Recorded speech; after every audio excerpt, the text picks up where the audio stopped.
All right, Slocky brothers, it cut off on me, but Lord Willis brothers can see on the screen. This is the front page of the Zero Hedge, and look at that debt. National debt tops 31 trillion. All right, it's close to 31 trillion dollars. All right, Abathiath. All right, but what I want to focus on right here is these two articles right here. It says OPEC. This is what I was talking about. This is the article I want to read. It says OPEC agrees to cut oil production despite pressure from U.S. Right, because Biden wanted them to continue to push out barrels of oil to bring down the which he really didn't want that. He didn't want that. All right, but we got to make it look good for the camera. All right, but he didn't want that at all. He didn't want it. All right, he wants the prices to go up. All right, because his puppet masters told him to say that, but but the puppet masters want something else done. All right, but yeah, so they decided to do that to cut production, and that's going to drive the prices of gas through the roof. All right, and you're already seeing it in California. And this is the other one I was speaking about. It says Putin and the Prince fears in West as Russia and Saudi Arabia. That bullshit. It's like it, but look at that. That's why this place. Look, Scooby Doo goes gay. That's why the Most High has to destroy this place, man, sooner than later. But anyways, it says Putin and the Prince fears in West as Russia and Saudi Arabia deepen ties. All right, so Lord willing, they decide to join BRICS, the BRIC nations. All right, and ultimately cut ties with the U.S. dollar. Decide to trade their oil for something else, like gold and silver, or the Russian ruble or something like that, and that would kill the petrodollar. All right, but again, this is the one I want to focus on, and I may read a little bit of the other one. Okay, it says OPEC to cut oil production by 2 million barrels per day to shore up prices, defying the U.S. pressure. OPEC and non-OPEC partners on Wednesday agreed to impose deep output cuts, seeking to spur a recovery in crude prices, despite U.S. pressure to pump more. Oil prices have fallen to roughly $80 a barrel from over 120 in early June, amid growing fears about the prospect of I guess I thought I was going to cut off, of a global economy recession. A group of some of the world's most powerful oil producers on Wednesday agreed to impose deep output cuts, seeking to spur a recovery in crude oil prices, despite the call for the U.S. to pump more to help the global economy. So they don't give a fuck about that, man. This whole thing is about to collapse, man. This whole system is about to collapse.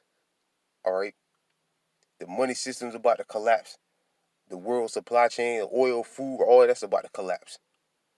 All right, OPEC and non-OPEC allies, a group of it's gonna be shit. It's gonna get so hot, man. People, hey, it's gonna get, and people are already doing that. But a few months ago, again, I brought it up, in other videos. It was a woman that had did. And you're gonna see more of it too. People going on taking to online and complaining about how they're gonna have to decide whether they're gonna go to work today or eat that night. That's what's coming to America. That's what really was already here in America. But you're gonna see it amp up.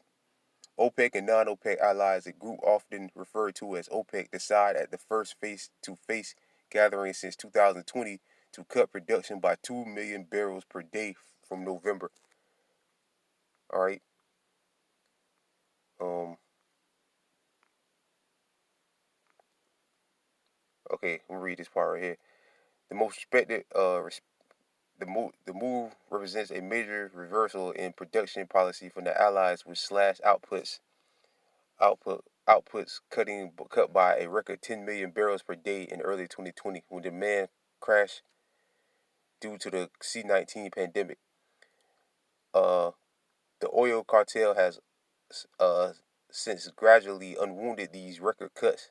I bet with several OPEC countries struggling to fulfill their quota. Oil prices have fallen to roughly $80 per barrel from over 120 in early June amid growing fears about the prospect of a global economy recession, which a lot of these financial experts are saying we're already in a recession. The production cut from November is an attempt to reverse the slide despite repeating pressure from the U.S. President Joe Biden administration for groups to pump more to lower fuel prices ahead of midterm elections next month. Right, so you're going to see gas prices go through the roof Because the whole reason why he was asking them to pump more to was to slash the prices, and really that wasn't going to slash the prices at all. All right, because of inflation. It's really at the end of the day, this is all about inflation. All right, they printed so much money up in the last 3 years. I think is what 80% of the money that's in circulation right now was printed in the last 3 years. We're talking about trillions of dollars. All right, trillions of dollars. The U.S. dollar is worthless, man. Now the national debt is going to 31 trillion. That's what it's really all about. All right, so putting out more barrels. I mean, that might have slowed stop the bleeding a little bit.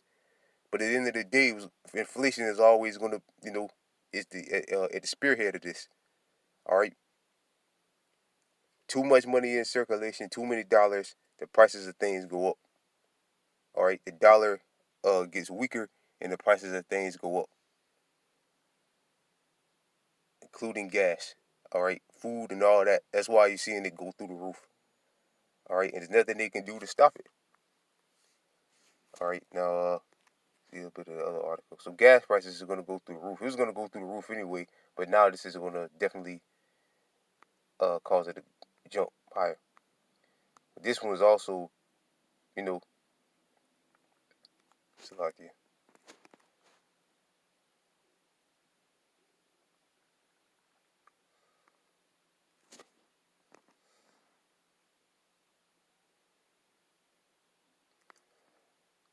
Slovak brothers.